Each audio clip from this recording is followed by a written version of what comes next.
Sufficient in form ang hatol ng House Justice Committee sa dalawang impeachment complaint laban kay VP Sara.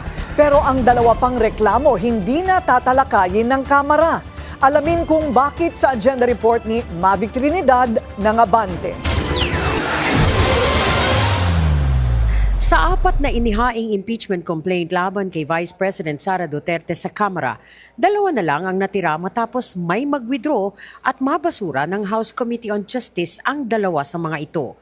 Sa pagsisimula ng pagdinig ng komite, formal nang idiniklara na sufficient in form ang pangatlo at pang-apat na reklamo. There are only two impeachment complaints now, the third and the fourth. And during our proceeding today, we deliberated already on the sufficiency in form, and we concluded with voting, in which case both impeachment complaints, the third and the fourth, were both declared to be sufficient in form. Pero bago pa magsimula ang pagdinig, nagsumite ng sulat sa House Secretary General ang grupo ng Tindig Pilipinas at ilang nag-endorsong kongresista para iatras ang ikalawang impeachment complaint.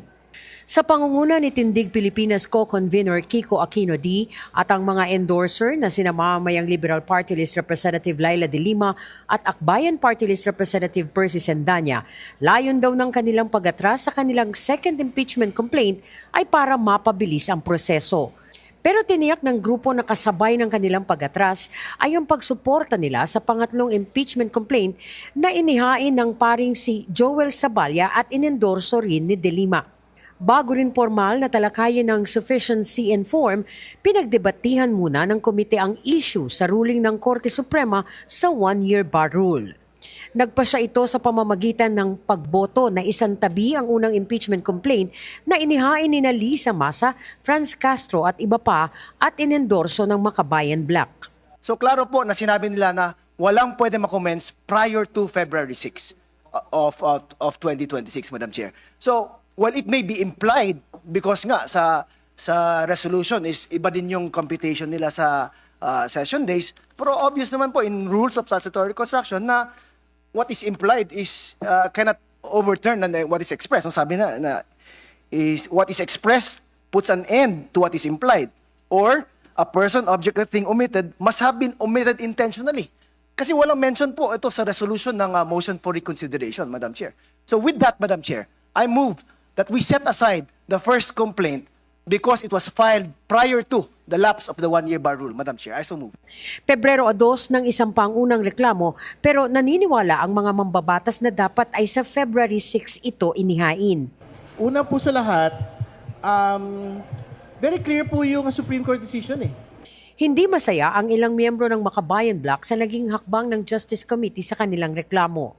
Ang problema nga rito, natatakot sa sariling anino ang Committee on Justice, natatakot sa kung ano ang gagawin ng Korte Suprema.